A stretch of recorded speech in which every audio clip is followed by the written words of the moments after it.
Oh, well, this had to happen at some point. My hand has been forced because of events, darling. But yes, here we go. Commissioned in 71, written by Malcolm Hulke, directed by Michael Bryant, aired after The Curse of Peladon, filmed at Fraser Gunnery Range, Portsmouth, among many other places, music by Radiophonic Workshop's Malcolm Clark, The Sea Devils. On TV from the 26th of Feb 72 to the 1st of April 72. Repeated in omnibus form on the 27th of December 72. It was my stepping point into the world of Doctor Who. This was my entry, my launch into it all. I was 3. This story is everything to me. It was the first proper adult reading book I got. Julie scribbling inside, but entranced by the pictures.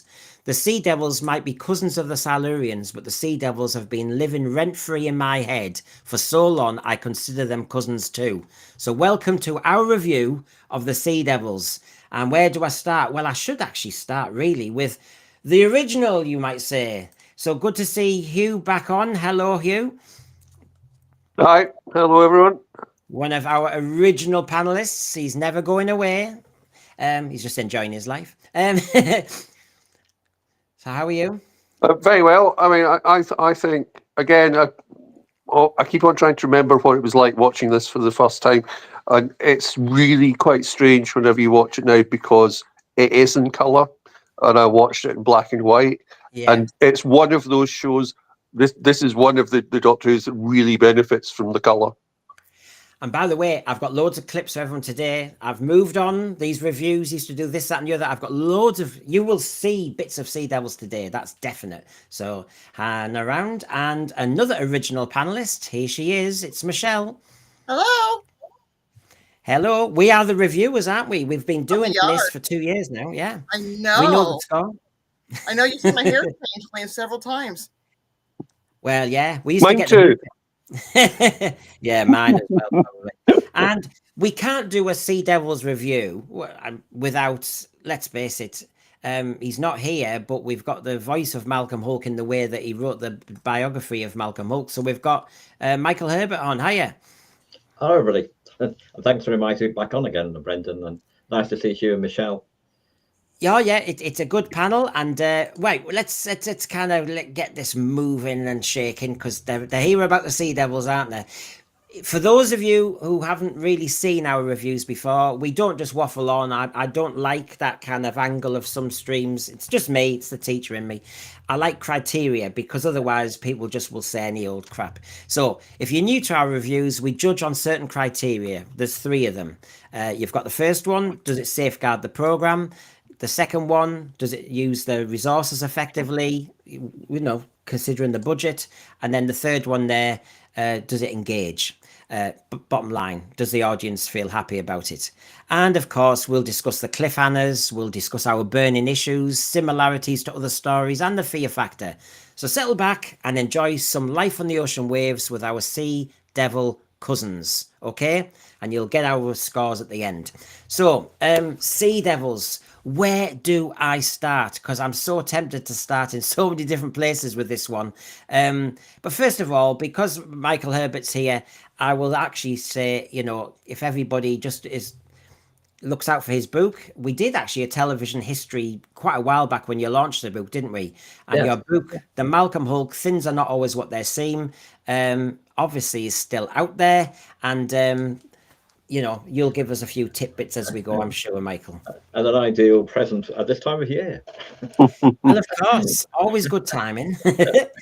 So, yes, so we've got a good panel to talk about Sea Devils here. So a little bit of context, everybody, the outline and everything. So here's how the Radio Times depicted it. With all their great artwork. And you've got, it was in the Radio Times 10th anniversary special. I'm putting this in because you've got Cybermen and Daleks, but they used the Sea Devils as well as the third monster. Shows you maybe they had become iconic. I don't know. We've got, here we go. Those reptiles are once the rulers of this earth, and with my help they can do so again, says the master. And of course, this is as some argue, this is the Silurians but with the master included. What do you reckon, Hugh? I mean, certainly that's how it feels. I think that, though, this is much more dynamic than the Silurians, which is a bit of a discussion rather than all this action. And I think that it makes a big difference. The reason why I think that you have the Sea Devils with the Cybermen and Daleks is they're a great looking monster. The design's fabulous on it. So that really stands out, and it's better than the Silurian one. And I think if you watch it, it's fascinating how much is put in there, which is from the Silurians, but done much, much quicker. And it allows the action and the dynamism in sort of like the whole of the sixth episode, for example. Yeah. Got loads of people in the thread, so I'm saying hi to you at the moment. When we get to certain points, I'll certainly go dig in for info. John Yulden's saying hi, obviously, to Michael again as well, and to Hugh and to Michelle, and that's obviously reinforced by myself. So, yeah, I was 3. I have to repeat this. How the hell do I have such a vivid memory of this? And it's from the Sea Fort, you know. When I went through my clips, which I'll show people in a moment, it is actually the Sea Fort. Those first 2 episodes really blistered something into my brain. And this is what it's all about, isn't it? I mean, I had no safe space, as you all know the story. You know, my mum bailed me out with a potty. I was going nowhere near the toilet in our house. No, too dark. I was in danger for my life. So, you know, this is, and it started, I mean, hello, do we waffle about families and stuff like that? No, we go straight into Mayday, Mayday, Mayday. No messing at all. And then a scaly reptilian hand.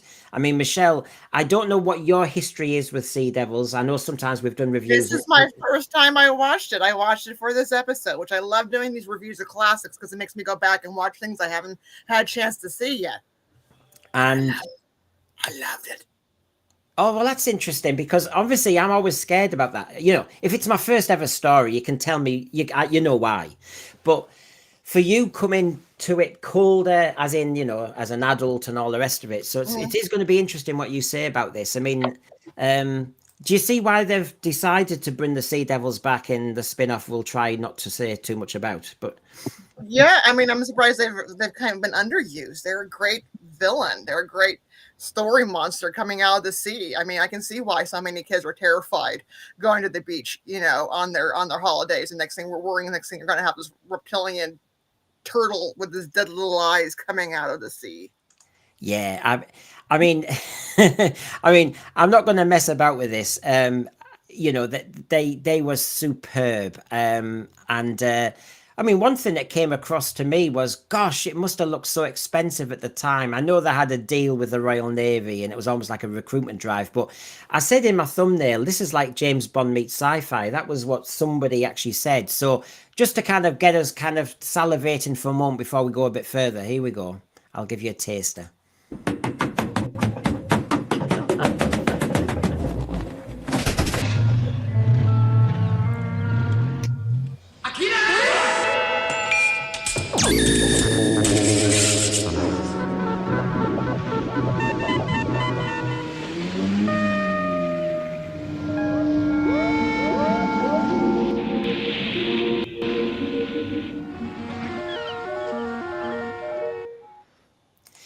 That's just under my action sequence. That's my shorter one. I've got cliffhangers. I've got, you know, the whole medley of the fear factor. But just to give you a taster.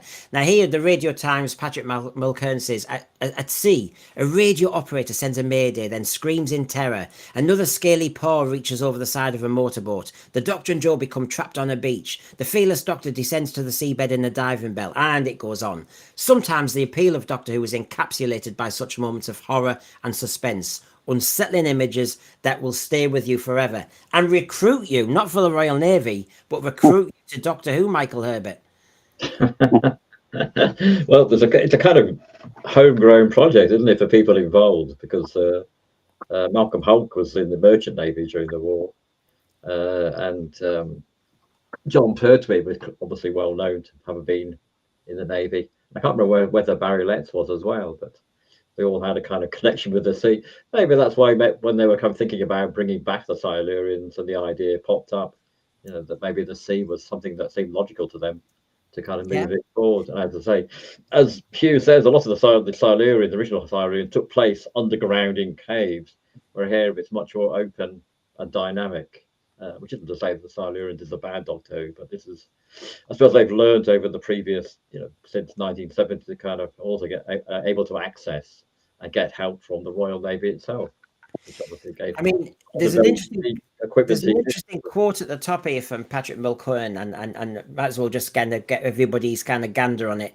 The Sea Devils is one of those rare stories that gets everything exactly right. Forget Jaws, it was this 1970s Doctor Who classic that gave British kids the shudders during their seaside holidays. I mean, does it have the same? I mean, is it a judgment you would kind of back, or is it going to be one of those that pulls down for you, Hugh? No, I mean, it was interesting. I started watching on Monday for a review, and I wasn't quite in the right mood, and I thought, am I going to struggle with this? I put it on yesterday, and there are moments of padding in it, but they're really clever moments of padding.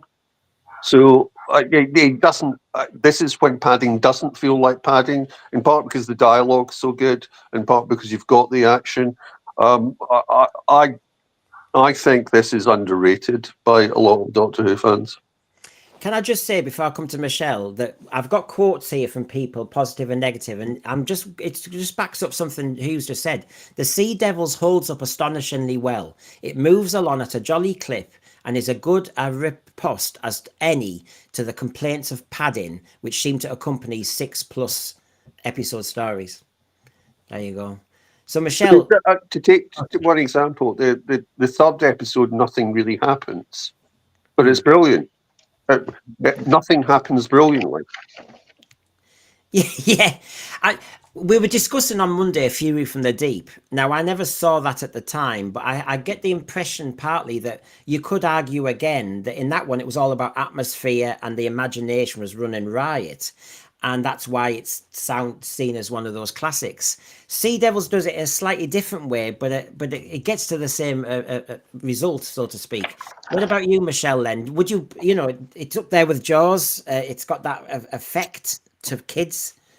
Yeah, because I can see it being scary with coming out of the ocean and the hands and the eyes and the fact that they didn't, probably because of the budget, but they didn't make the eyes move on the Sea Devil. So you have like this dead, cloudy look that you see like when you go to the fish market and you see that kind of dead, cloudy look that's kind of spooky and unsettling. And you see because if their eyes are open, we expect them to move, and the fact that it didn't move, it's like that's scary. That's freaky. Yeah. You obviously watched a lot of the 60s ones, Michael, but would you say it had that horror element? It works in that way, or would you pull back a bit from what Patrick Mulcairn said? Not so much horror, which I more like fear and suspense and menace, I suppose. There's a lot of menace floating around it from the start, isn't there? That people are being threatened by something a bit like in the Silurians. You don't see the Sea Devils for quite a while. I mean, in the Silurians, I think it goes something like 3 episodes before they actually pop up. I think they went so there are like little glimpses of them, but you don't quite get to see them until the sort of 2nd episode, I think. And one thing I must point out is that Jo Grant gets a lot to do. She's a very, very sort of independent woman. She rescues the Doctor. She's knocking down the guards left, right, and centre. So. As a companion, she kind of escapes the more traditional kind of dependent on the Doctor.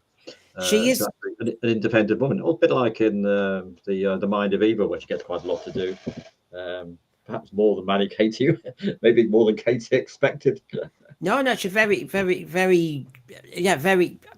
It's a great duo, I have to say. I mean, I was just trying to kind of collect material for this. So there you go. That's how the Radio Times has set it up at 5:50 and 5:45. Remember, I was 3 years old and I was watching this probably just before bed. My God, talk about armchair thriller. And yes, maybe a lot of people tuned in. Look at her there. I mean, honestly, I get it. I might be a gay lad, but I get it. The eye makeup and everything. I mean, she was a stunning woman, and You know, that it was Good, Saturday tea time. We know what they were trying to do after Grandstand. They said so themselves. And just before we move on to really get into some of the nitty gritty, the burning issues we're going to have next, everybody, because I'm well aware I might love my Sea Devils. Not everybody does. Here's some of the sets, and they were nicely kind of labeled in each one. There's the submarine. There's the naval store. I love to see all stuff like this. And there's Captain Hart's office. I mean, God, it's quite, you don't need big budget, as you say. There's the submarine from another angle. Back to Hart's office from a different angle. We're back in the prison. And and then, of course, where would we be without our burning issues? So this is a hard one for me, but I've got to be fair. I can't deny it. Burning issues are in every story. Here we go.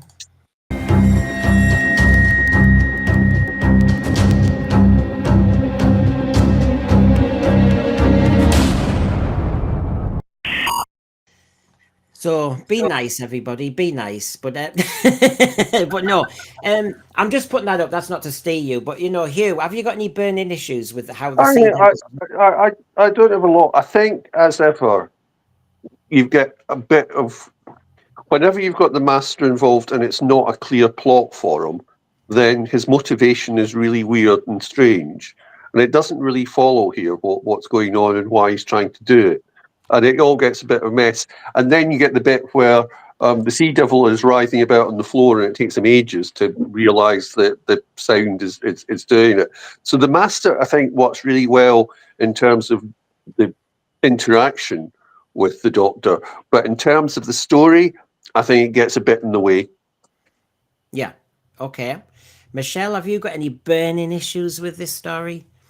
Not really. I mean, there is two funny bloopers I caught. When Joe and the Doctor leave after knocking over the guide, and the guard, and they go after you, and she leaves without her purse, and then the next scene she has her purse.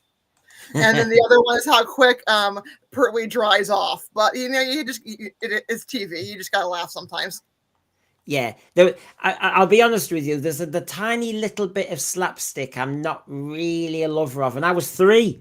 But the bit when she crouches and then he just nudges a soldier and he goes flying. I'm thinking, oh, this is all too Laurel and Hardy. I've never been a lover of it. When McCoy did it, I'm the same. And remember, this is my favourite story, and I can't allow it. So, yeah, that's my tiny, tiny little niggle. Michael, is there anything that you just, No, not desperately. No, nothing that sort of really screams out at me.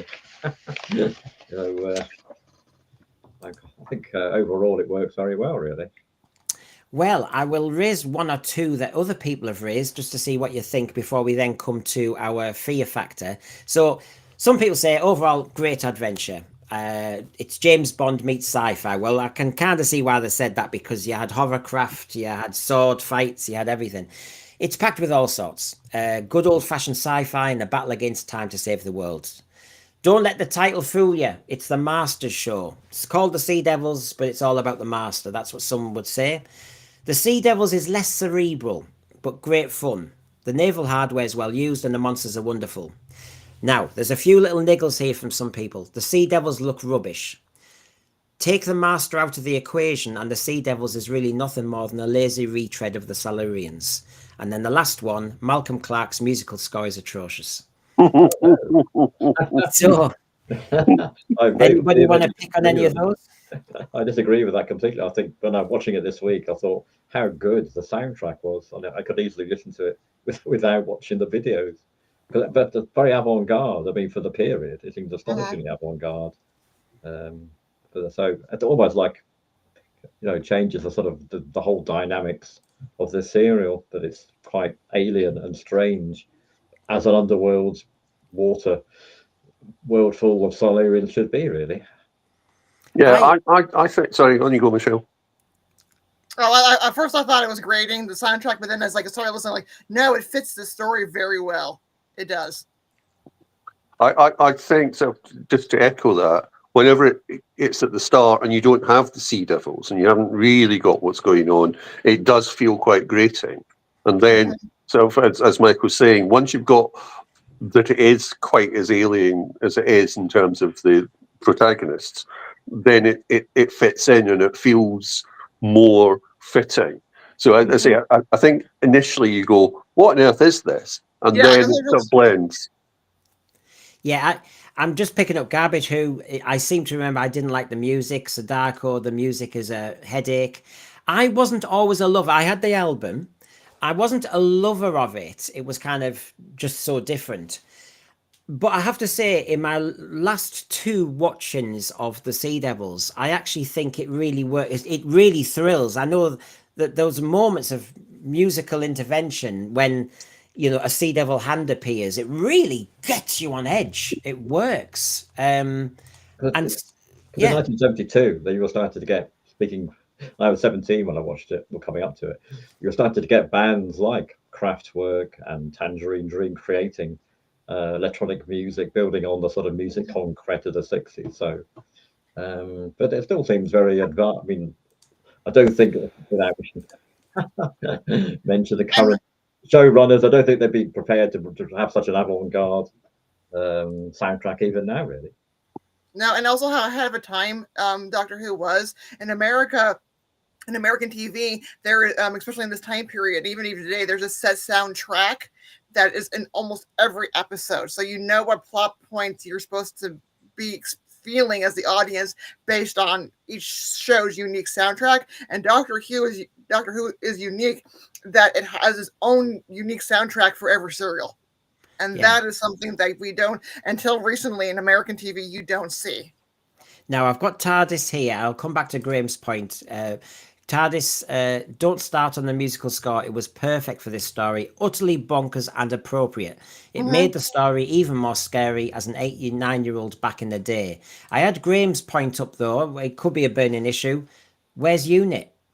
You had the Royal Navy. I know Nicholas Courtney was on holiday. I mean, hello. So they've kind of but I think I always wanted that kind of I yearned for consistency in Doctor Who, like you sometimes saw in Star Trek and various other places.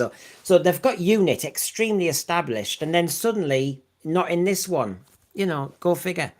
I think that helps in this one. It may be because I'm not the world's biggest UNIT fan in terms of this, but I think it creates some sort of distance, and it makes a substantial difference with the Silurians. So it gives that a move on. Just to pick up on one point in terms of what Michael was saying about Tangerine Dream, what it does remind me of in terms of the score is The Keep, which is Tangerine Dream, but is much later. Now, I'm being fair. It also speaks with not having UNIT is that even in any military, every branch is going to have little rivalries with each other and little no, we can take care of it. No, we can, this is a sea problem. We don't need UNIT's help. We have all the ships we can take care of. So kind of like that, even in this Doctor Who world, we have that bit of reality where we have the different branches, arguing with each other. So I've got Yokai here. For me, the Sea Devils is pretty average serial, but the electronic soundtrack is exceptional. I'll always put up criticisms as well. And you are allowed to touch my favourite story. So just to give you a few notables before we get going, it was under the working title of Sea Silurians. This is only... in the Five Doctors, John Pertwee says, I reverse the polarity of the neutron flow. And also in this one, when he tells the Master, it's the last time you see John Pertwee's original outfit. It's the last story with Havoc working on it. Obviously, the Omnibus did outstandingly well, and you can see the figures there, especially when it was shown again unscheduled when there was to replace a Yorkshire-Lancashire cricket match. This is one of 11 stories where you don't see the TARDIS. And if you look at those from Classic Who, there's not many at all. And after the show aired, MI5 came to the studio asking how they came up with the nuclear submarine model. And I think it was from Woolworths, I said. It was. Woolworths obviously were ahead of the game. MI5 need to be aware that Woolworths were really, fifth columnists. the scenes calling for the sea devil to rise from the seabed cause so many problems with their masks and everything, and you can almost see it when they're getting up. To create a spooky atmosphere, the director Michael Bryant experimented with his camera shots and added sound effects. I love his camera shots actually in the sea fort when you know they do the different angles. The crooked one, yes. Oh, and that beautiful one. I really do like it because you get that echo of the kind of metal and then you're looking down the ladder. I love that shot. Yeah, that's brilliant. And Michael Bryant is one of the great directors for that because I think he treats it as a proper science fiction program. So he's looking to try and do that. It also creates, if you're looking for a link in terms of that, obviously you've got German expressionism, and I think he's very into that. But it works really well whenever you're trying to do this type of Who. Could be renamed the Cabinet of the Master. Michael Bryan sent me an email, by the way, when I was researching my book. He sent a very nice email to me about Malcolm and how much he sort of thought of his scripts, although didn't actually get to meet very often, but he was very appreciative of the work that Malcolm did on it. Yeah, well, that's good to know. I've actually got Michael Bryant on our show today regarding a clip, so you'll see him in a moment. There's the ratings, and it's one of those stories that, my God, it gripped the nation. You didn't lose viewers, you gained viewers. Yes, and how often does that happen now? and we're all truthful in Certain six people will parts. be crying today for ratings like this, crying. Yeah. 6-parters, 7-parters in Doctor Who normally limp along a little bit, but no, this one actually grabbed them. So yes, that's something to note. There's the cast and the crew. I mean, we've already mentioned Malcolm Hulke, and will again, Malcolm Clark. You've got Michael Bryant will get heavy play today, of course, as well. And yeah, we'll see what else we come up with. I mean, Trenchard's going to get a mention, isn't he? I know. Just to know, it's a fabulous cast, but it's a fabulous big cast. Yes. I mean, I don't want to leave anyone out. There's going to be so much to say when we get to that section when we just kind of let rip on all the stuff. But on my Time Eddie front, I just want to mention that obviously, clearly, the plot's very similar to Silurians. It's been echoed a lot since. I mean, the Marshmen coming out the water in full circle emulated this in Curse of Fenric. Again, it was such an iconic moment. It has been echoed many, many times, and no doubt will again in the spin-off. I'm sure they'll have a moment when they all come out the water. I'm sure. So yes, it's got touches there, but obviously for me, the reason I love Sea Devils is the fear factor and what it was like. And of course, the best way for me to do that is not use words, but to show you actually in the flesh. So here we go.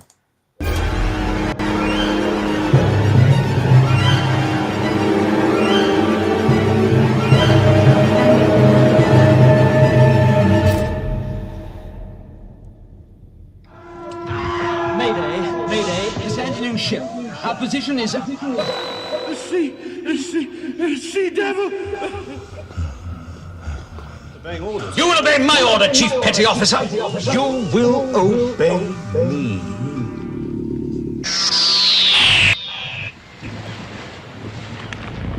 I must obey.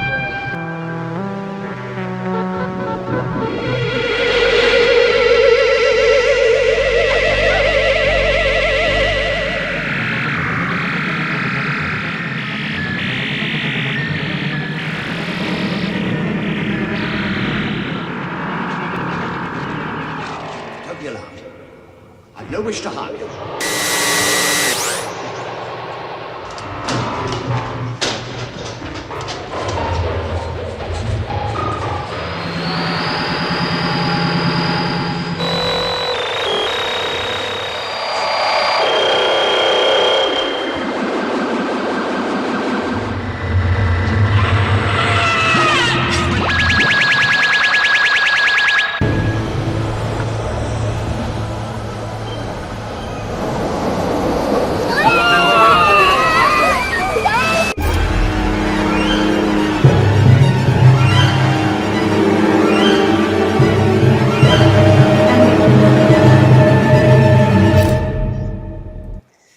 Yes, I added that one as Garbage AI. Garbage has said I've learned a bit about AI and I'm making a couple of little tentative forays into it. So yes, the sea devils coming out the water and chasing the kids away was what I imagined. I was scared of being by the seaside. So I hopefully give you a lovely kind of flavour there of why I was scared. The shadows, the echoes, the master absolutely had you bricking it. That hypnotic and the lovely musical signature. I could go to town. I'm going to come to Michelle though first, because Michelle, if this is you've come cold turkey to this, can you see some elements there that worked, or are they lost now? And you can see where in the omnibus they might cut bits out. Well, they may cut bits out just for because again, it's a 6-part episode, so you're going to have to cut out something, and there were there's some areas where you could cut out and not hurt the plot, but in general, again, I could see why it was scary. There is that because one part of the ocean is scary. We don't really know what's under the waves still to this day. We know more about the surface of the moon than we know about our Mars, and then we know about under us. And the idea of these creatures coming out of the water, yeah, that's terrifying. And I love how they used the budget and the special effects that they had at that time, and they created something that we are still talking about 50 years later. Is there anything there that if you can? Sometimes when I watch 60s Who, I try and really imagine if I'd been young and been alive, what that bit would have got me.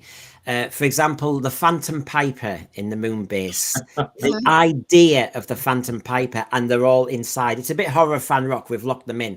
So there's bits like that. Is there anything in that kind of, that collection of clips there where you think, God, if I'd been little watching this, that would have got because me? I was a little bit of a scary castle there. That what would definitely would have scared me is them coming out of the water, being on the base where they're at the construction site alone with that thing and creeping around in the corridors. That would have scared the bejesus out of me. Now, Hugh, can you remember this distinctly watching this? I think the shot of them coming out of the water is the one that sticks in my mind from then. And I know some people aren't keen on the costumes. I think the costumes are pretty damn good for that, and they looked different. And again, it's all about the difference. Nice use of the voices and partly that. I think there might be some criticism in terms of the movement seems a bit weird, but that's because of what the costume was, and that's probably to its benefit in some ways. But as I say, yeah, definitely coming out of the water. But it's all. I think it's beautifully done. I love it. Do you know one thing? I'll say it now. You see sometimes the rubber monsters of Doctor Who, and they're a bit lumbering.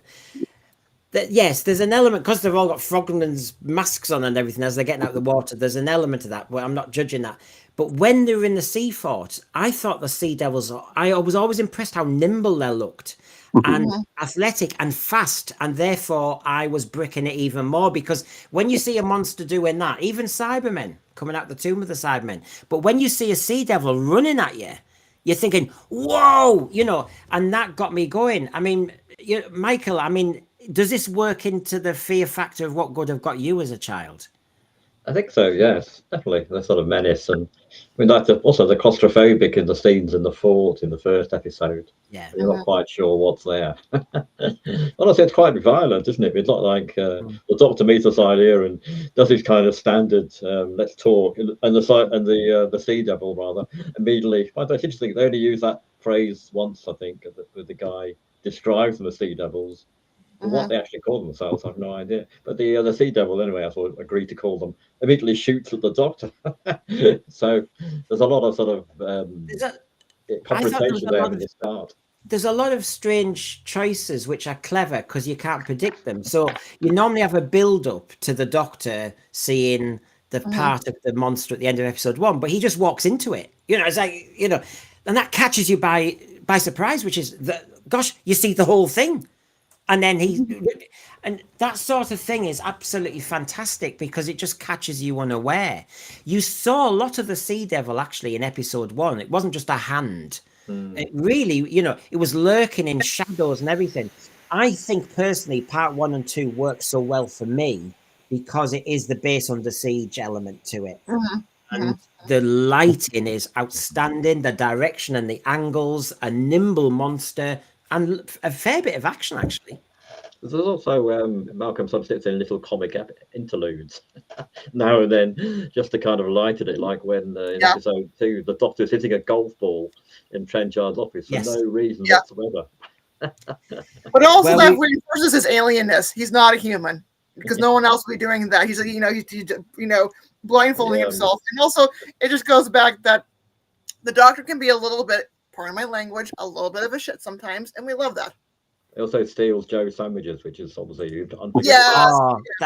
Yes. Well, the eating is a theme in this, especially when that permanent undersecretary turns up. I mean, there's so much to mention there in a section coming. But yeah, he's the fort, the sea base, or whatever you call it, which is now like a penthouse, And also, I must mention June Murphy as Petty Officer Blythe, or whatever is she, WRN Blythe, who sort of is great at, like, obviously expressing who is this idiot who's just turned up. And shooting him daggers too when he's asking for all this food, and she's like, "What the blank." It's very interesting, isn't it? You have mentions of female representation in Doctor Who, but I actually thought Blythe and Joe at various points they said a lot without having much dialogue. You could tell it was like the dynamic of these men or whatever. It was, and they were given a voice in a different sort of way. And I thought it was very interesting. She's constantly sort of much sharper and more inquisitive than Hart is, actually, a lot of the time. But also, the captain respects Blythe too. He respects her. He doesn't question her.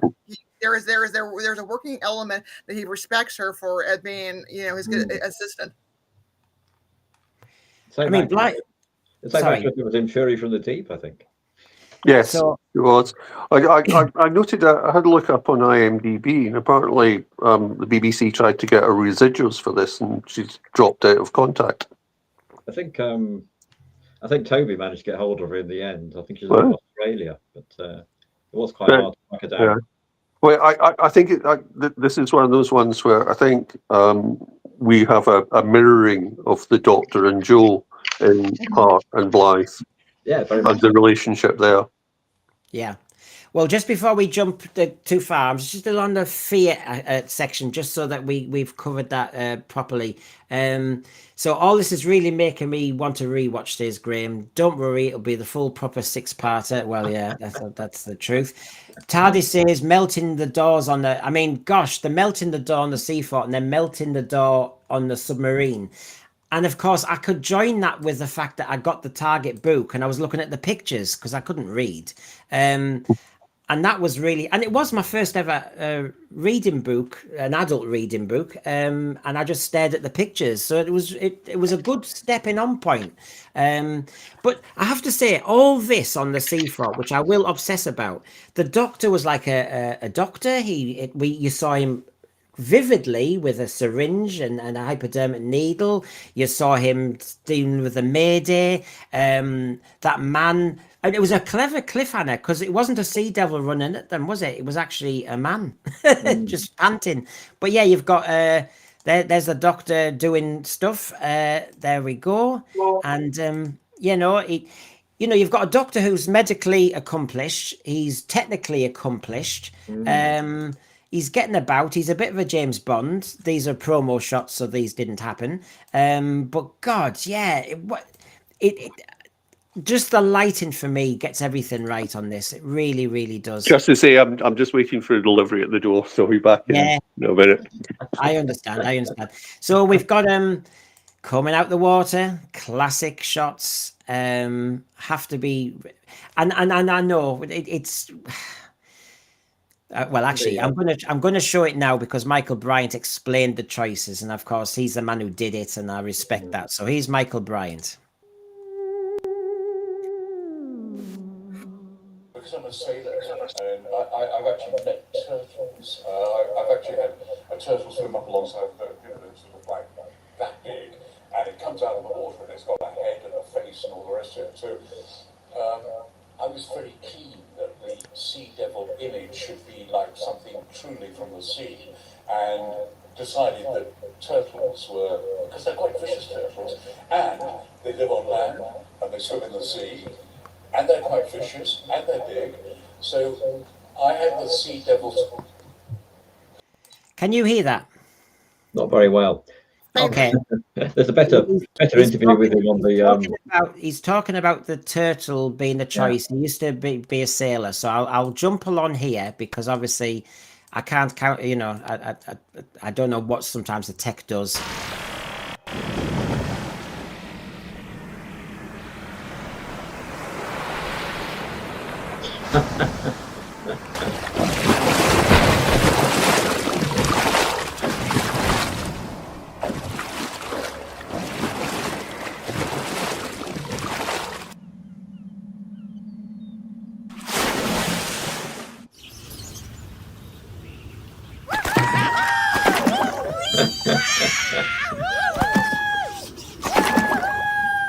Yeah, they have to get in on the act somewhere, don't they, Michelle? There's a better sound interview with him on the specials on the DVD release. Well, the volume is fine. It's just it mucked up on my recording of this. It's a good recording, except it's not transferred for some strange reason.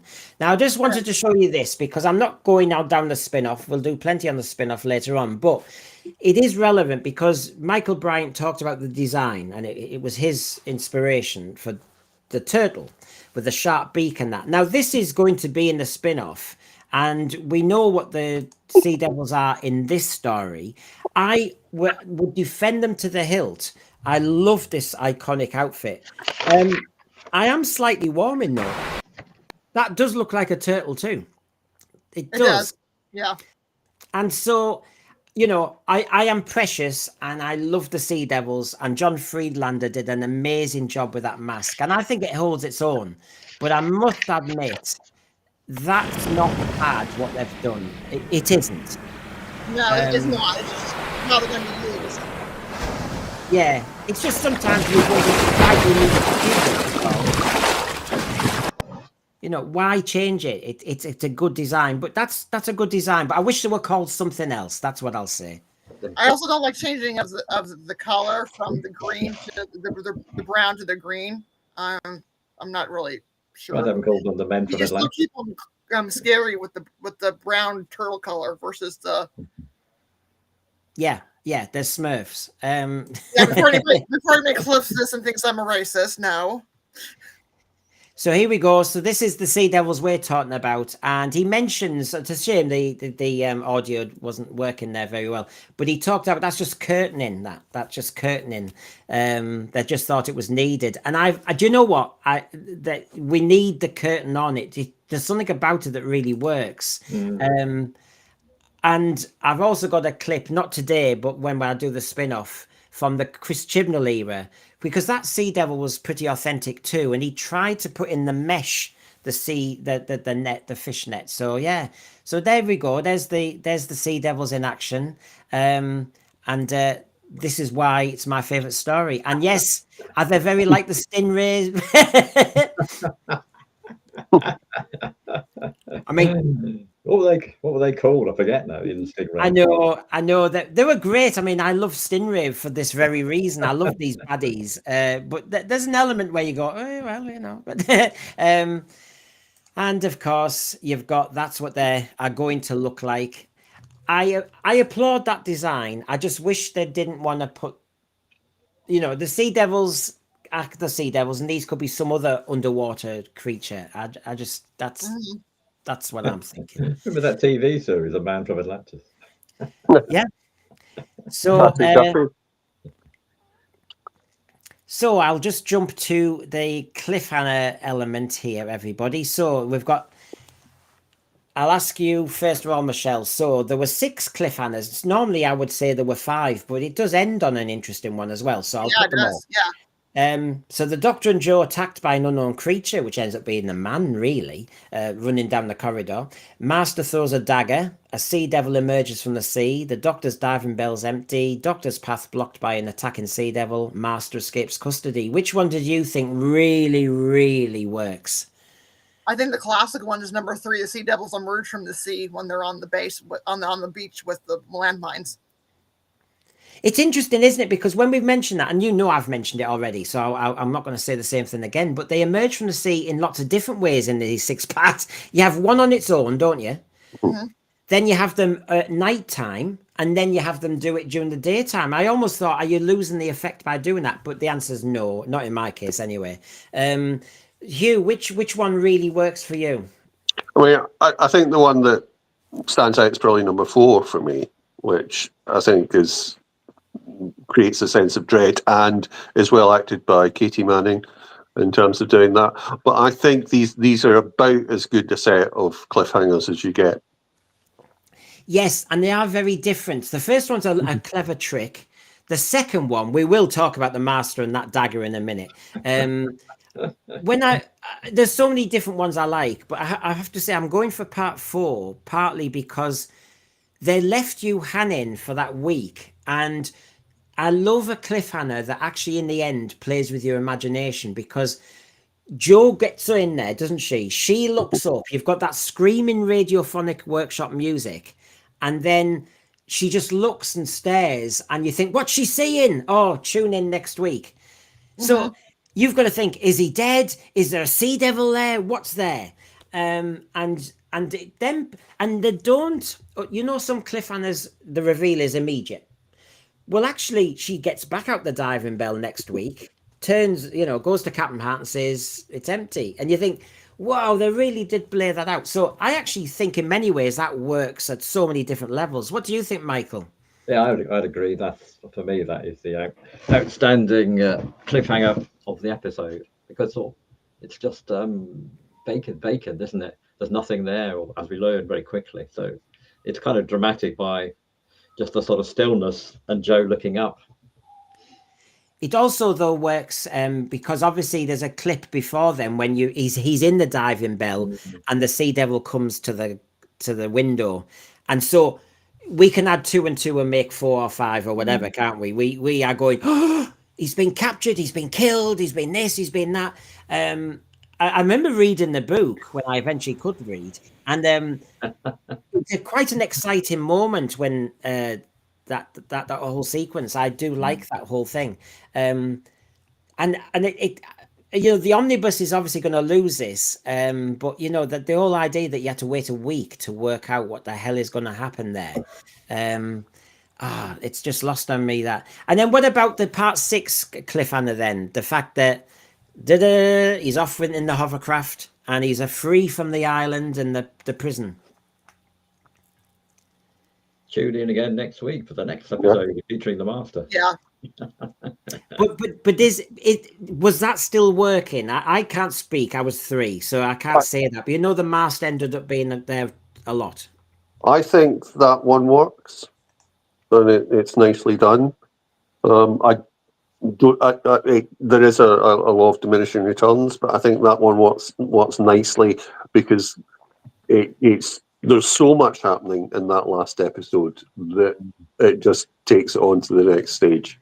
So yeah, it's like the end of the was it Terror of the Autons, where the master escapes it again. Yes. It's a bit like the sheriff. He's a sort of sheriff of Nottingham, isn't he? Really, in this story, the master. With one bound, he is free. Yeah, it's right. Okay, then I'm not going to delay it anymore. I had it in the clip. Wow, throwing a dagger at the doctor's head, and my God, he only missed by a little bit, and that was because somebody shouted, "Trenchard!" Wow, I mean, it shows you when we talk about television changing, that we know for a fact would just not happen now at all. Do you applaud it? Do you think, wow, that just makes the master so dangerous? Or do you just think that's beyond the pale? I think it very much fits into the kind of the duel, really, isn't it? It's Errol Flynn versus whoever plays the Sheriff of Nottingham in the Robin Hood film. There's a duel that goes on, and they're sort of using every weapon that comes to hand. Really. But within that duel, that was just after the sword fight. But you think, okay, I get it, I get what you're saying, Michael. But then the Doctor made some strange decisions because the Doctor puts the swords down and turns his back. And I just thought, look, either the Master's dangerous or he's not. But do you turn your back on the Master? It's Basil Rathbone, isn't it? Yeah, Basil Rathbone, yeah. That's right, yeah. Who apparently was one of the best swordsmen in Bollywood. He taught Errol Flynn all the tricks he needed to do for that role. So we've and got obviously, I think people like at the time were looking at it thinking there's Roger Delgado with his little goatee. That's very like what Rathbone has in Robin Hood. So therefore, you go for the swords. So it's a tribute, and I think it's interesting, as you say, Brendan. There's a lot of undercutting of it in terms of the danger in the actual sword fight, and it's played for laughs as well as danger. Well, it's two aliens battling it out, and do you expect them to fight conventionally? No, so they're gonna go. It's like the Peter Capaldi's Doctor. When he fights Robin Hood, I don't need a sword. I have a spoon. It's just the Doctor being the Doctor, and I love where he goes. He's like, it makes me hungry. It's just look. Maybe I'm just kind of OCD on some things, but I am where I am. But you just think the sword fight was really good, and then the Doctor nibbles his sandwich and does all that mocking, and then says, violence doesn't pay. Turns his back, and I just think, is this just what level is the Doctor and the Master? Because I wasn't watching it at the time as avidly, of course, as a little kid. So were they selling the Master as just somebody you josh with, like the Earth is the playground, or is he lethal, clinically dangerous? A little bit of both. Because only the Doctor can get away. Only the Doctor can get away doing what he does with the Master. Anybody else, Master would have killed him. And again, we still have now. We know the lore. They were best friends, on Gallifrey. You see that this is somebody that the Doctor still views as his friend. Yeah, I mean, he did seem scary to me as a kid. That music, and then he is just the way the cut of his jaw, and Delgado and Pertwee were magical together. Yeah, no, it was it's the eyes, the everything, isn't it? And it just really works. I just love how courtly he is. He's a gentleman, but he'll slit your throat. But he's a gentleman while doing it. and again, in context of the time, this is not a million miles away from the stuff in the Avengers with Steed. Yeah. So I get that type of.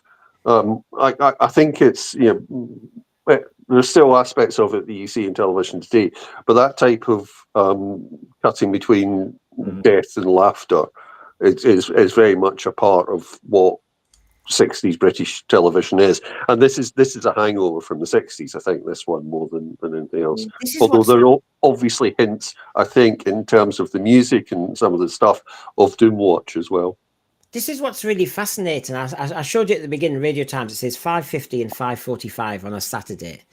And we're comparing it to the Avengers and various other programs that were on later. So it's fascinating, isn't it? That in 1972, you have this knife-throwing cliffhanger. So you're hanging there for a week wondering what's happened. And it's only, 4 years later, the deadly assassin drowning is seen as beyond the pale, and Philip Hinchcliffe ultimately loses his job. It's fascinating. That's not long in time, 4 years, for all that to change. Because it is what it is. It's on at tea time. Children are watching, copying, emulating. That responsibility is different. I want Doctor Who to be taken seriously. I don't want it to be Space Babies. So I actually applaud Doctor Who when it respects its audience. But within that, you're going, gosh, there was some interesting editorial decisions made. And Barry Letts obviously thought it through, was very careful. But I'm just amazed that 72, that got through, 76, no way. I'm just rewatching The Keys of Marinus, which I watched when it was first on in 64, I think. So I was about 8 or 9.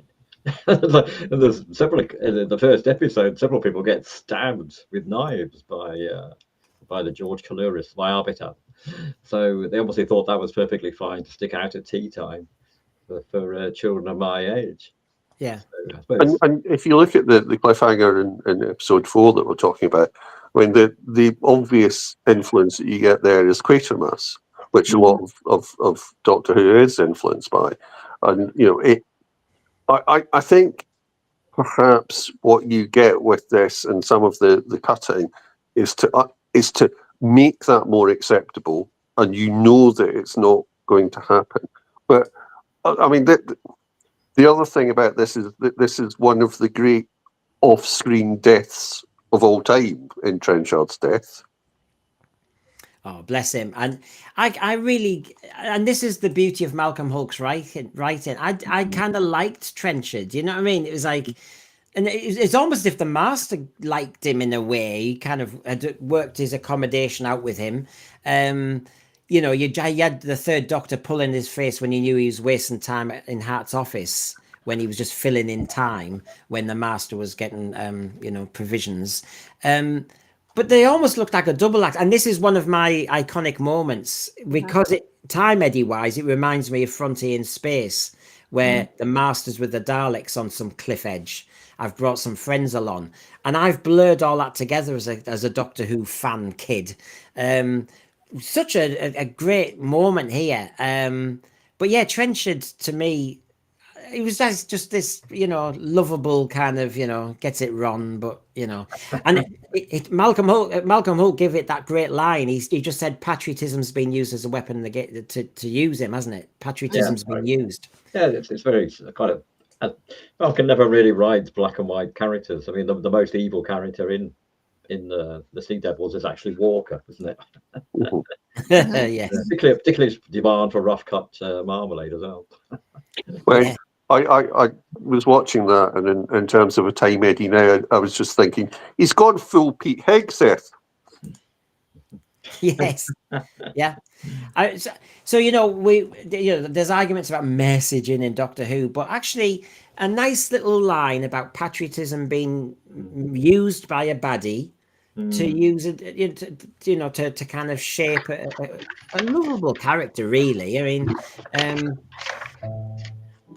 so, and then you've got and what a great idea to have the master in a prison. I like that idea. It'd be quite a big nod to the prisoner in the sort of some of the costumes and the little runarounds they have. Seems to be quite a nod to Patrick McGowan's Prisoner, I think. Also, what's that logo? I've been puzzling about it for the last 24 hours. What does that logo mean? Yeah. Yep. Yin and yang. I was thinking that yin and yang, yeah. And because Trenchard, he is a good guy, a good person, but you can kind of see he's kind of bumbled through his career. He was a head of a colony that then got his independence, so he probably came back to England and was blamed for that. And you see that he's trying to do the right thing for his country, and he just makes mistakes all the way through it.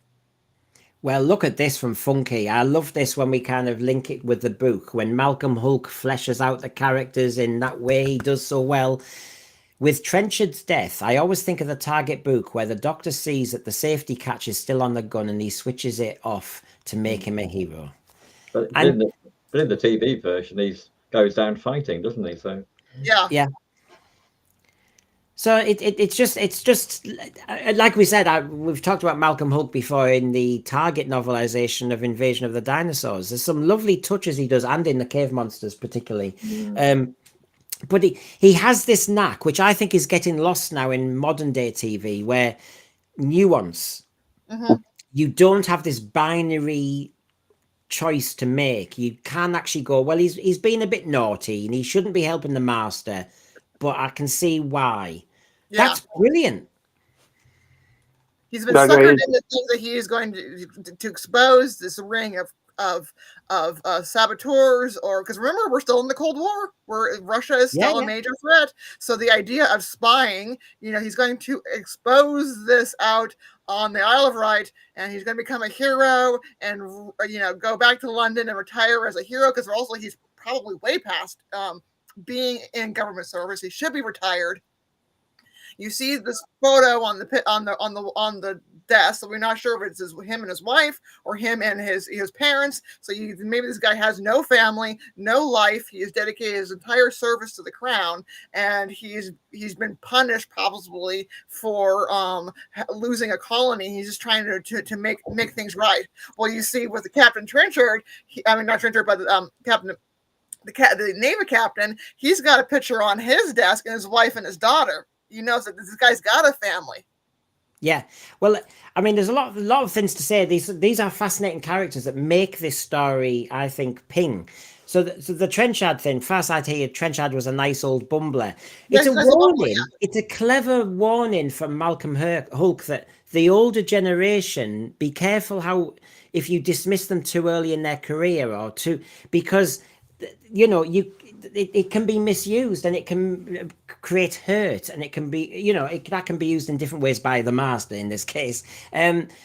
People all have a value and they should feel valued, and Trenchard felt undervalued, therefore master could really get in there. Captain Hart, as you said, is a different piece of work. I love the clip. I tell you what, I could have clipped this to death. When the doctor says, "I used to know Nelson," and then he sits on the desk like he does here and says, "Sit down." And the way, it's not just the John Pertwee doctor, but John Pertwee's doctor does it really well. He just loves to put people in their place and very authoritative. And excuse me, these squiggles on the back of this, the Scotch marks here. Have you got a pencil? And he just the way he takes over, love it, absolutely love it. And Captain Hart's face, which is, who the hell are you? See, that's one of the reasons why I quite like it not having unit in it, because it allows that to happen again. Whereas there's no reason for the Brigadier not to believe the doctor because he's been right so many times. Whereas in this case, he has to win over someone. And he also, that then gives the Jane Blythe character something to do by noticing what's going on. So it's all built up. It's it's just very clever writing. and you can see Adrian Richfield.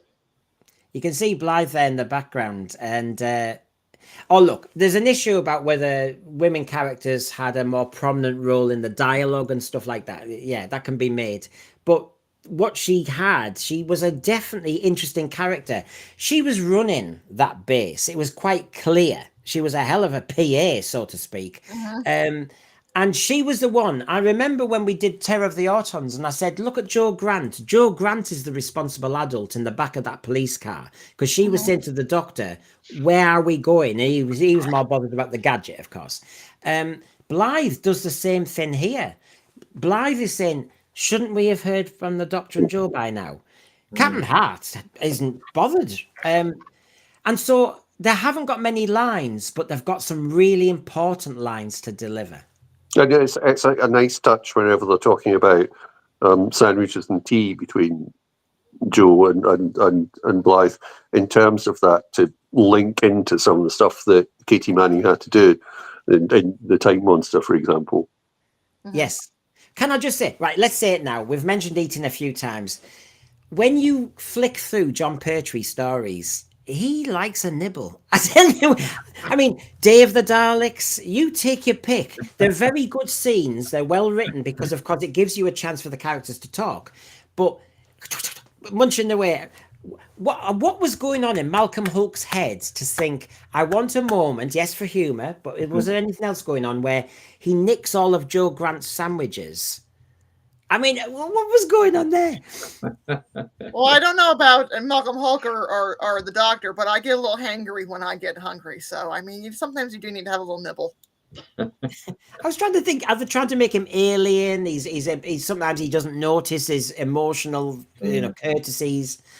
But he's so involved. He just takes, her food. Like, okay, I'm just gonna come over here and start eating. It'd be really funny if they had him back.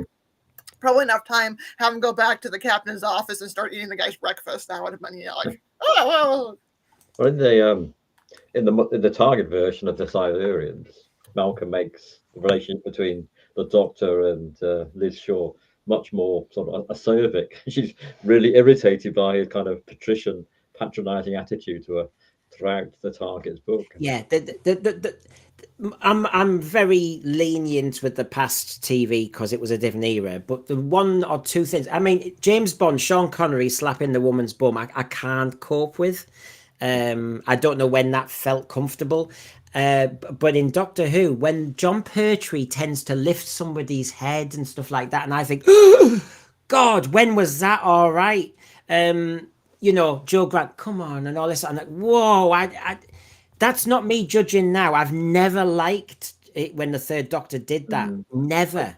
I sort of say to his companions, yeah, there's a good girl. Kind of now seems unacceptable, really, but it was quite common then. Yeah. That's how society was in general, until it Yeah. was challenged by women. But it's funny, isn't it? Even as a kid, I didn't like that. It didn't look. It wasn't a political judgment. It wasn't anything about anything. It's just I didn't like the Doctor doing that. It just looked forceful. By the way, are the Silurians single sex, by the way? Because there's no reference to any female Silurians at this period, anyway.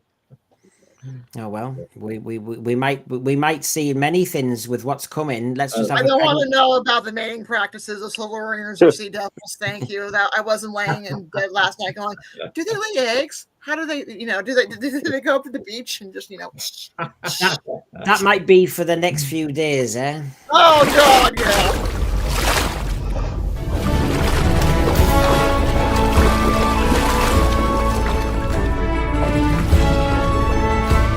This is our planet.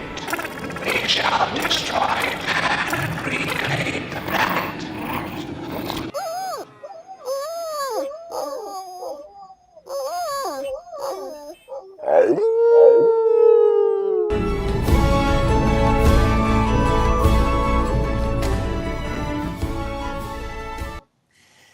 Yes, I have to use that because you can hear the Sea Devil voice. That fantastic. Having a villain that whispers, brilliant. Absolutely. So yes, you've got the master up to all his tricks, the hypnotism that doesn't work. How frustrating that was. I loved all that. Oh, can I mention the clanners for a moment? Because that's another good little moment. Honestly, Hugh, what did you think of that? I just. I mean, that is something that lifts this particular series into sort of like beyond fandom, into sort of showing the clangers and the joke that Trenchard doesn't get, obviously. It's just lovely, and the clangers are lovely anyway. Yeah, and it's just, I mean, the master's bored. Let's be honest, he's in prison. And there's so many lines for the master. He's bored, so the clanners, and he's just trying to find, I don't know, whimsy and everything. You've got when the Doctor first meets him, and he says, "Oh, are you arguing you're a changed man because people wanted you executed, and I, defended you." And of course, this whole idea of the changed man in 1972, are you rehabilitated? Are you are you seeing the error of your ways? Fascinating concept, and of course, it's not a good message about rehabilitation because the master just can't be rehabilitated. One thing, again, it's strange because whenever you watch it after the fact and a long time after the fact, is that there's an element in here that I do wonder whether there was some influence in Hannibal Lecter. Yeah, I know what you mean because he's very cultured. He's cultured and he's in the prison and he's being visited like that, and they've got the video link in order to watch him, and it's all the type of security measures that you would have, and then he gets away. Well, we've got a lovely super chat here from Cara Hughes. I hated it in Doctor No. I remember when I first saw it and turned to my dad and said, "How is this acceptable? He looked really guilty." Cara, when was that? Like I'm saying, even as a kid, I didn't like it when he lifted Joe Grant's chin and stuff like that. Because obviously I try not to judge at the time. Times change. But yeah, it's interesting what you're saying about, you know, there's certain things that I think we brought up well, and suddenly we just go, what's going on there? Now, you've obviously given us a super chat. That's very generous of you. I have to be generous back. And I've saved for you the crazy cliffhanger done by Garbage Who of the Sea Devils.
Before anyone guesses, me and Garbage, we didn't type in, make them look like somebody coming on some beach from a dinghy, but that's what it did. The AI does amazing things. But Ben, crazy cliffhanger, there you go. So thank you, Cara, for that. And God, do you know, there were moments, it's a bit Legopolis, when you saw that the Master and the Doctor know their need to work together. Even though they don't trust each other. And there were a couple of moments, one in the Sea Devil base and one here in the electric store, when they don't trust each other as far as they can throw each other, but they feel as though they have to work together. I love that, because that's the nuance. That's the difficulty and complexity of life, isn't it, Hugh? Well, I'm just impressed you saw a dictionary with the word nuance in it. I thought it'd been taken out of everyone's dictionaries. Yes, it's of its time. Yeah, and the other aspect to that is, I think, whenever you've got the arguments in episode 5, when it's the Doctor and the Master talking to the Sea Devils about what they should do, they're not that different. And actually, you're looking at sort of like the Doctor talking about the human race in much the same way as the Master's talking about the Sea Devils. They're not actually that different in how they approach things logically. They just come to different conclusions. Yeah, and that's the beauty of good writing. I mean, can you think of other examples of Malcolm Hulk, Michael, doing this sort of thing where he opens it up? He opens it up to different choices. Yeah, I suppose. I think it's throughout his writing. There's always kind of complexities, I think. There's not very often they're kind of black and white issues.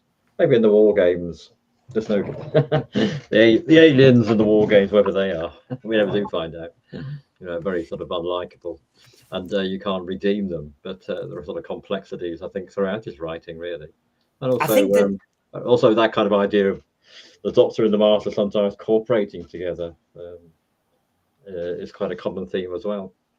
Yeah, I mean, you've mentioned the war games maybe being different, and I suppose it was still, 69, and the Second World War, I think, is so significant, quite rightly, that writers are not able to do much nuance if they did at that point. They just couldn't. So it's interesting, isn't it? I think when they move on to the Cold War, which is essentially, in many ways, what the Sea Devils is about, that is kind of quite often, and also in other of his, like Colony in Space and others, and Frontier in Space, it's about opposing sides, perhaps being able to find a common ground, and the Doctor's forever trying to act as the kind of honest broker and quite often failing, but as he does in Silurians and in this one. But that kind of conflict, which I guess watching it at the time, the Cold War was just part of everyday life. You know, this division of the world between East and West, the Soviet Union and the USA in the West, was just part of what we grew up with. And then obviously now when people are watching it without that context, so whether they're able to perhaps see it in quite the same way as we did originally, I don't know. And obviously, you know, in terms of the experience of Malcolm Hulk and the other people that had been in the war. At some stage, the Soviet Union was our ally, and then wasn't. And so that is a concrete example of working together. And quite one which historically has gone backwards and forwards in terms of that, historically more backwards. But that type of thing is understood by the people who have gone through the war. The moral kind of centre of the Sea Devils is that debate in episode 5, isn't it, between the Master, the Doctor, and the Sea Devil, but also between the people at the naval base and Walker. Walker's turned up and wants to blow everything up. and again, that's probably another trope in Malcolm Holt's writing, is that that type of character is the one that he sees as most dangerous. Yes. Hart is obviously there as the professional, as is the Donald Sumter character. And Donald Sumter's wonderful in this, would you say? But all of that, the people who are serving tend to be seen as professionals. It's the politicians that are the problem. Yeah, well, I wanted to show this bit of dialogue. Obviously, you've used it in your book on Malcolm Hulke. Sea Devil leader, he says man is weak. He says man is strong. I'm confused. I'm torn. He's lying. He's trying to frighten you. No, I do not think he lies, and he checks him out and all the rest of it. You will negotiate a truce between my people. Blah blah blah. It's fascinating, the argument that the Sea Devils hardly speak. But section where John Pertwee's Doctor will go through it again, where he will argue, I will be the broker, I'll be the middleman. And do you know what? It's so good, this, that because the Doctor now looks as though he is a human. He acts as though he's almost human nowadays. When I think, no, this is the alien bit. He will be referee. Both of you are messing on, and he'll be the middleman. And yes, we're in the Cold War. Yes, and that sort of thing. But the context is really powerful, that our hero is actually going, hold on, because I knew I was a little human. Sorry, I'm not on your side. You're going to have to share. It did seem like you were talking to two brothers or siblings. You are fighting and you both have to share. And he's not taking one side or the other. And so there's that great moral battle going on here, which I don't think we see much of anymore, because I feel as though he's gone too native to humanity now. The significant debate between Joe and Walker, and Joe says, do you realise that's murder? And Walker says, murder, war always is, my dear. Where on earth's that girl with my toast? Yeah. Yes. Yeah. Which I think is a brilliant line. There he is, Walker. Now, Walker, you see, in the early 1970s, Doctor Who did like to have a politician. There were always an undersecretary. I mean, they wouldn't be in charge of pencils now. But basically, he was in charge of whether he could execute a war in the English Channel. There you go. Clearly a workmate of that guy from the Claws of Axos, isn't he? He wants to... I almost get the impression Malcolm Hulke was thinking, right, I'm gonna depict every person who comes around my house and is kind of, spying on me and checking me out. I'm gonna have my own back. But he's a fascinating character, because really his lines are, I want more tea, I want more marmalade. The one you've just said there, Michael. And as usual, I mean, I say there's lots of nuance in the 70s writing, but there wasn't much nuance regarding politicians, really, was there? They were horrible. Mm-hmm. I think, though, in part, that's perhaps the one thing that unites both right and left then and now, is that the suspicion of people who want to be in charge in that way, rather than serving professionally in the army or whatever, is specifically problematic. And if we look at, unfortunately, most of the 40 years, 50 years since this was made, there have been so many bad decisions and cock-ups and conspiracies by the state that it's backed up. Not everyone in doing it may be bad, but we have an inordinate amount of scandals in the UK where the combination of politicians and the civil service have just made it worse. Hmm. Yeah, but we didn't really, I suppose we didn't quite know it as we do now when these were made. But yes, it kind of has a resonance now because you're thinking, gosh, how bumbling can you be? Mm. That's it. I'll just lighten it for a second. I know when my thread gets a bit kind of Brendan. So first of all, Michelle, from the 6 episodes, what's a standout scene to you? You know, and if you like your Doctor Who, you sometimes overlook a scene or two that don't kind of hand together too well. Which scenes for you think that makes that a good story? I really enjoyed that interplay or whatever. I really enjoyed the Doctor and Joe interplaying with each other. That was fantastic. I love the relationship. And also, again, the politician, he was such a slimy little, but still slimy, but just kind of like this well-mannered, and the way he handles things. He was a really good foil for the end of the series. Yeah, I mean, we've been laying into Walker, but it's interesting. You watch the Third Doctor; he is different with Trenchard. He Yeah. pulls a face. He is impatient at times when he knows he's up to mischief or what you're doing and you're getting him away.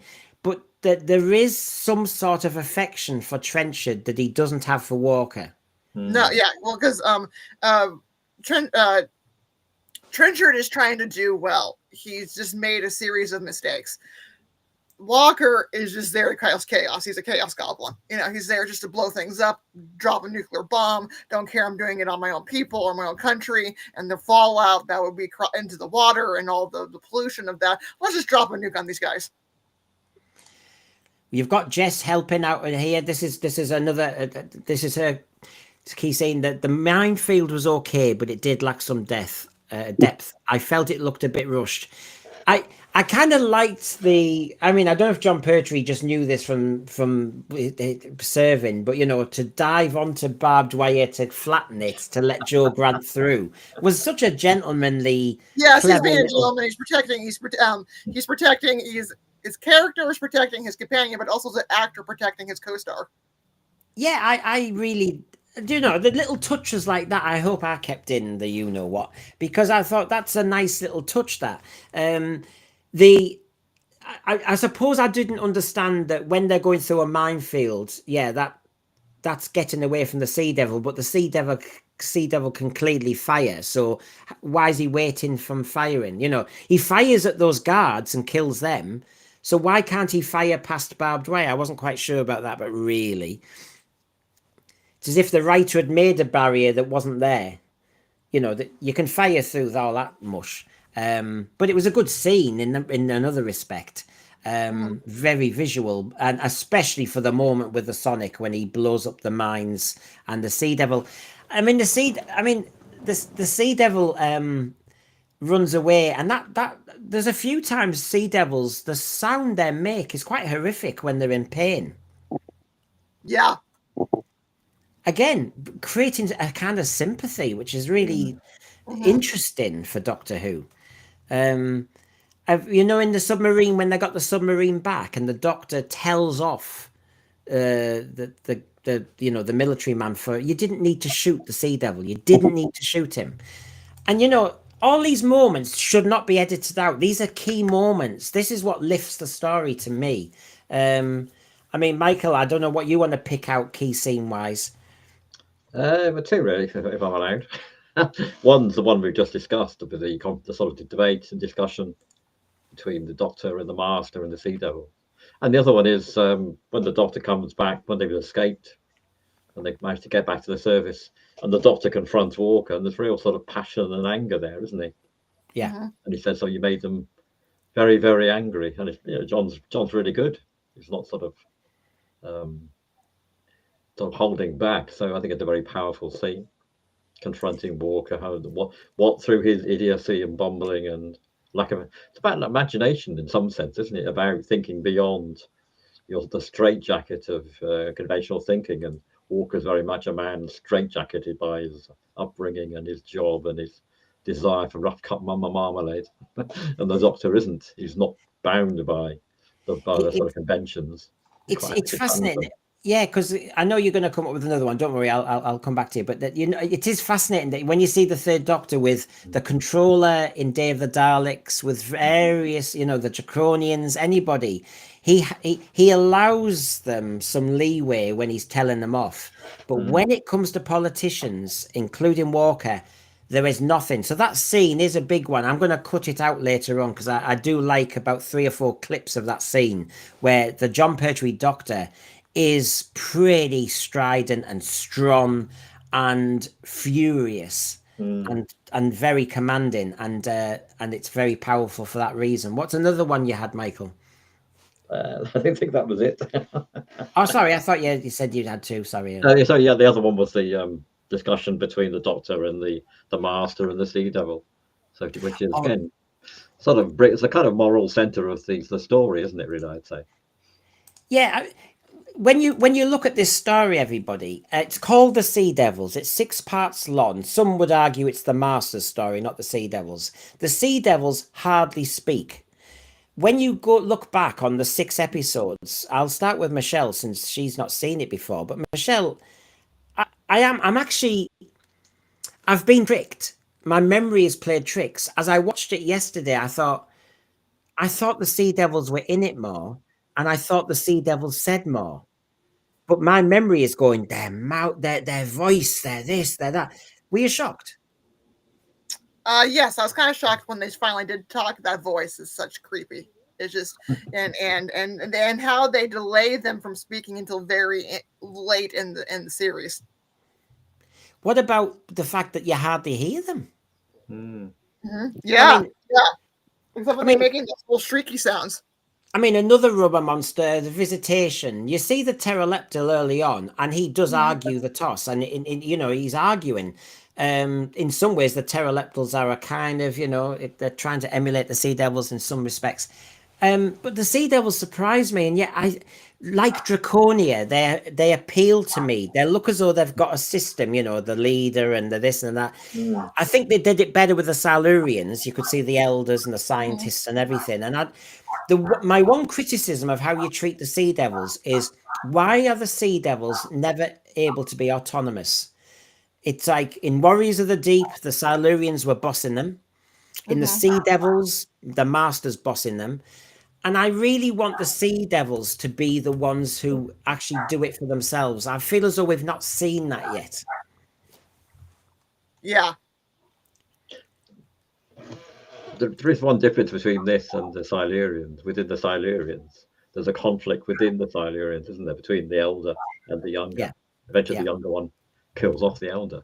Whereas here, you just got the leader and his minions getting slaughtered quite regularly. So there's not much debate amongst them or discussion amongst themselves. They're just responding, as you said, to the Master or the Doctor.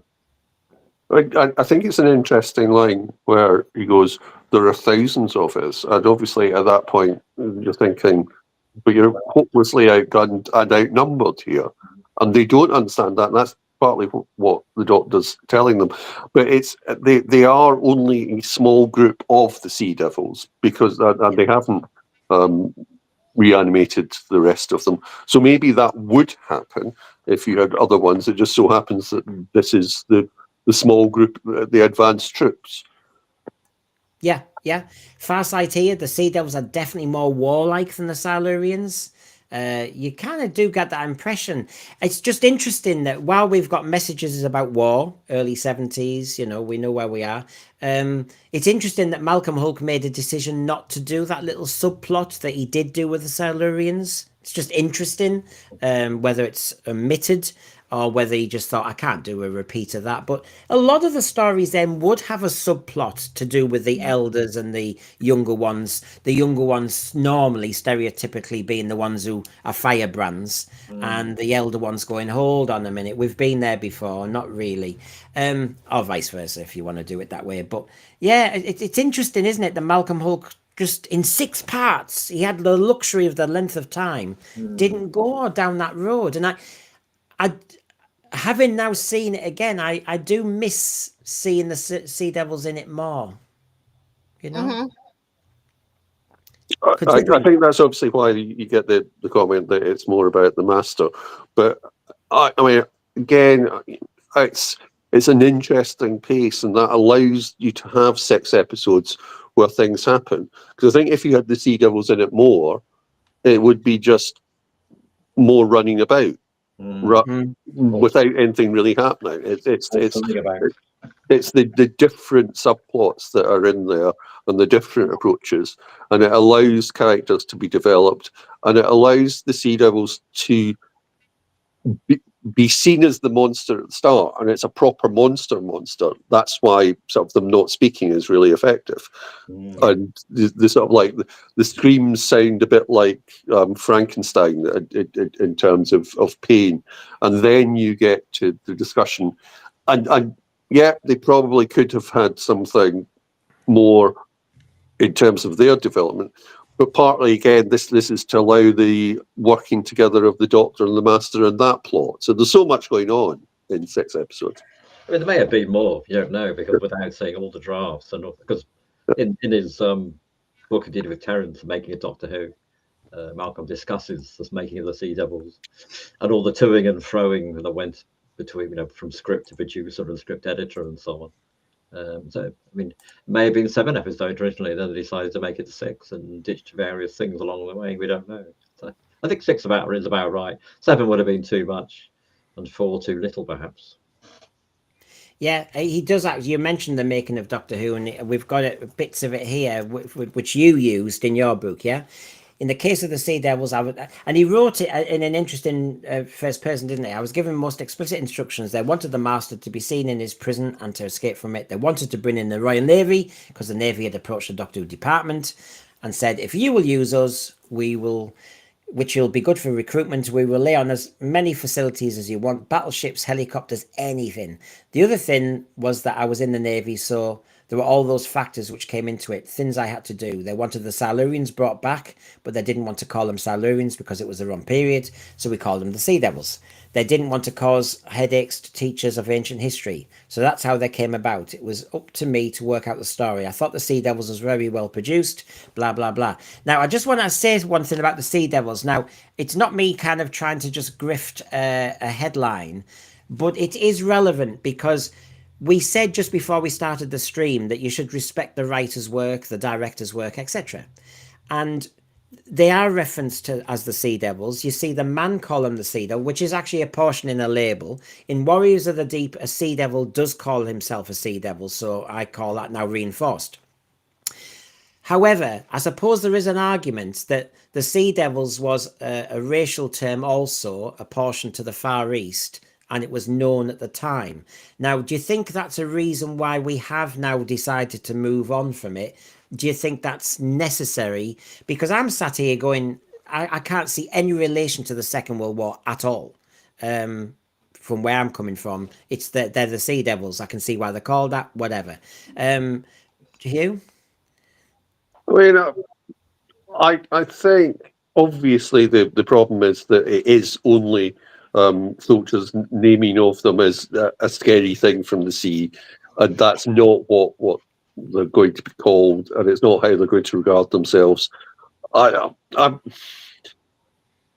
think the actual name that we've come up with in terms of that is a bit crap, because that's not what they're going to call themselves either. But that's a scientific classification, presumably from our point of view, rather than them. But then surely that's just as racist in that sense of the word, or speciesist. Yeah. What do you think, Michelle? I just think they're creating a mess that doesn't need to be there. This is a fictional character. This is a fictional monster, and this is just a discussion and a mess that is just going to divide people and make people angry and bitter. And again, it's the fans attacking each other over something that didn't need to be brought into discussion. I know, and I'm normally quite strong on these things. I'm just going to give it airplay to say, Michael, it was well known at the time that was a reference also made to Far Eastern warriors, Japanese. So basically, Sea Devil, which Malcolm Hook knew what he was doing.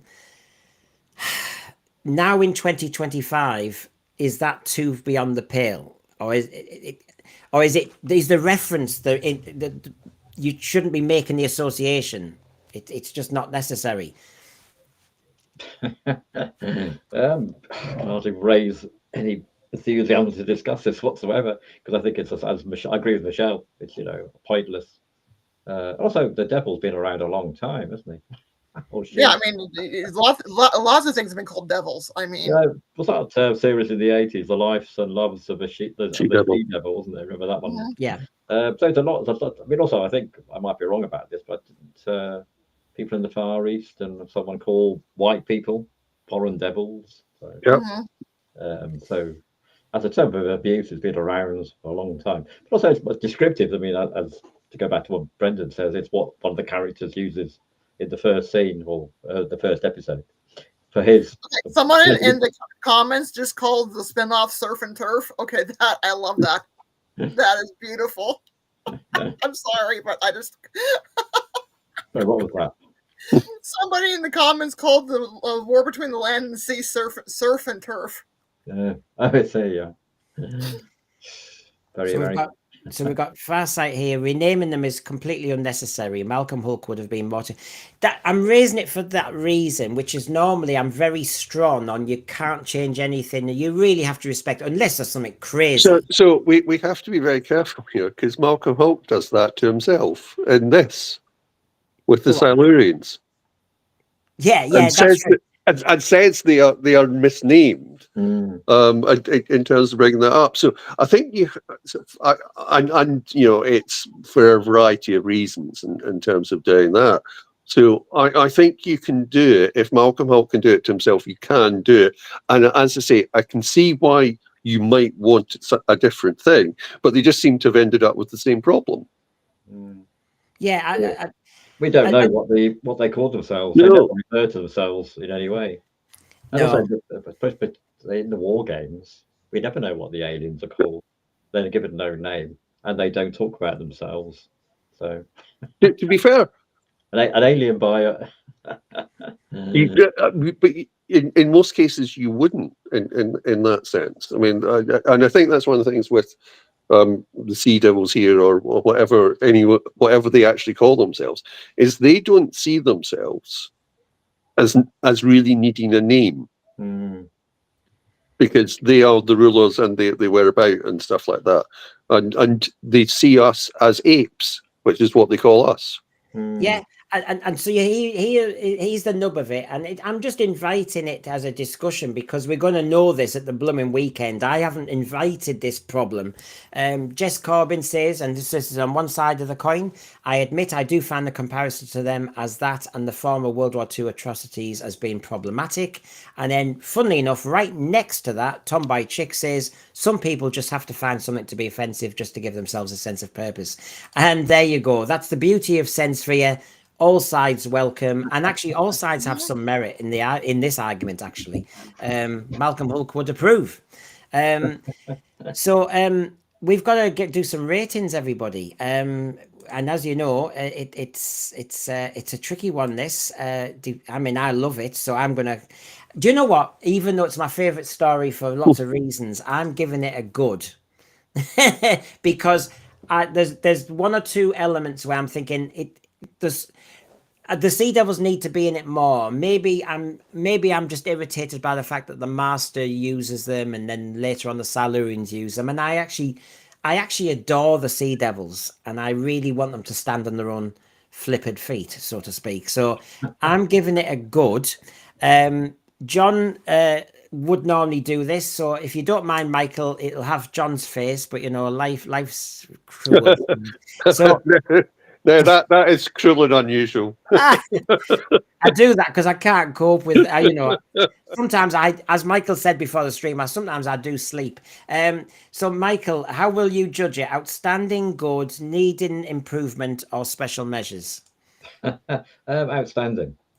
Okay, that's interesting. So there's me. Everybody expects me to freak out with it. So yes, good and now outstanding.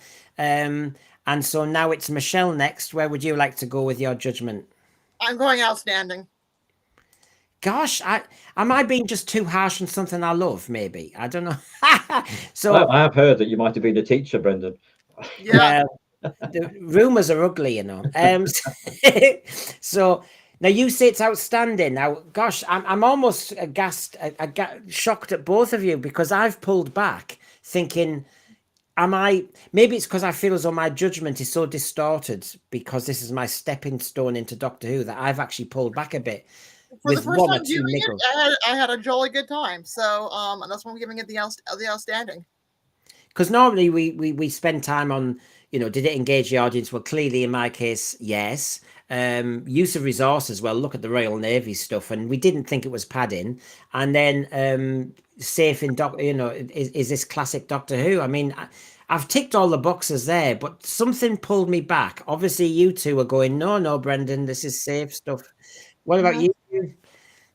Well, I think something like my opinion of it's already been given. I think it's deeply underrated. I think this is outstanding. It does have its problems, as nearly all Who does. But you're looking at, as you said, the use of resources. You're looking at a superb cast. You're looking at some outstanding writing. You've got the clangers. You've got a hovercraft. I love hovercrafts. Yeah. So there is just so much in this story, and I'm honestly partly in love with Jane Blythe. Yeah. Yes. Well, okay then. This is I've got to go with the majority, and I'm happy to go with the majority because, to be quite honest, it's my favorite story. So go figure. But familiarity breeds contempt. It's my favorite story from Doctor Who, therefore I'm very judgmental and critical. So maybe that's what's happened here. Yeah, it's outstanding according to our group. Funky, I give it a 9 out of 10. It's just missing some real units. Far Sight, 7 out of 10 for me. I prefer the Silurians. Tomboy Chick, outstanding. And so it's interesting, isn't it? Dalek Lives Matters, I'd give it excellent because I enjoyed it more on the second watch. Funky, 11 out of 10 for the live stream. No, thank you very much. So yeah, I've been a naughty boy. I've been too harsh. That's outrageous. I think it's. You can all quote me on that now. We could have had a competition where the prize is a jar of rough cut marmalade, really, shouldn't Oh, I know. So hopefully everybody's enjoyed our kind of trip down memory lane before they may get tarnished. That was us talking about the Sea Devils. At the weekend, though, you'll find I'll be triggering you to death. Is Doctor Who safe in Pete McTighe's hands? Because we know how all this works. If the spin-off works, or they think it works, they don't ask our opinion. They might actually say, well, if RTD's not coming back, we'll give it to somebody who's just an inch or two to the left of him, all right. Anyway, so that's for the weekend. We've obviously got our live reaction on Sunday night of the spin-off, because I will face it out. We'll discuss the Omnibus. I may get the same panel if I can next week, if they can face it, to watch the Omnibus and actually see whether actually there's some contentious issues in the editing. But that's for tomorrow and another day. Thank you very much for joining us, everybody. Hugh, it's great to have you back on board again. Hope you're well. Yep. Thanks to you, Brendan. Yeah, and thank you, Michelle, for coming on again. That's two in just about a week, so we're doing all right now. We're back with the momentum, and lovely to see you again, Michael. And of course, Michael is publishing another book, but the one Doctor Who wise that you were all aware of, you might as well sell it again, Michael. What's it called? The Malcolm Hulke biography. Things. It's a quote from the Faceless Ones. Things are not always what they seem. Things are not always what they seem. There you go. There it is. Things are not always what they seem. The Writing and Politics of Malcolm Hulke. Script write on Pathfinders in Space, The Avengers, Doctor Who, and other classics too.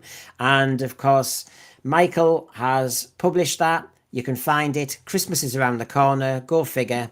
Thank you, everybody. I obviously enjoyed that, and I obviously enjoyed watching Sea Devils again. So thank you, everybody. We'll do it again very soon. Bye for now. Bye. Bye. RTD, one sense sphere shut down.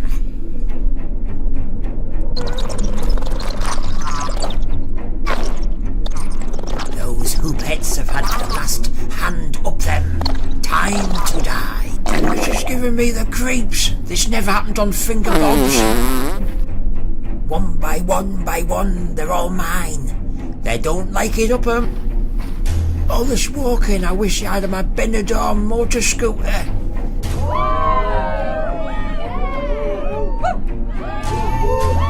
I have